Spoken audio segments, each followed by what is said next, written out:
Assalamu alaikum dear students, welcome to the NPS official. Hope you are all fine and doing great.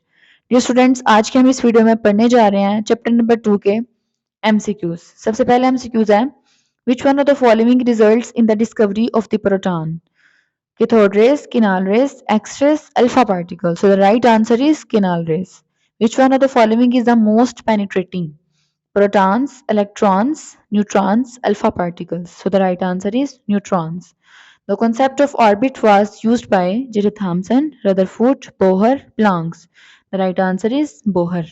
Which one of the following shell consists of three subshells?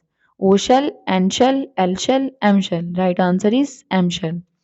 Which radioisotope is used for the diagnosis of tumor in the body? Cobalt 60, iodine 131, strontium 90, phosphorus 32. So the right answer is cobalt 60. When uranium breaks up, it produces electrons, neutrons, protons, nothing. Right answer is nothing. The p subshell has 1 orbital, 2 orbital, 3 orbital, 4 orbitals. The right answer is 3 orbitals. Then है deuterium is used to make light water, heavy water, soft water, hot water. The right answer is heavy water. The isotope carbon-12 is present in the abundance of 96.9%, 97.6%, 99.7%, none of these. So the right answer is none of these.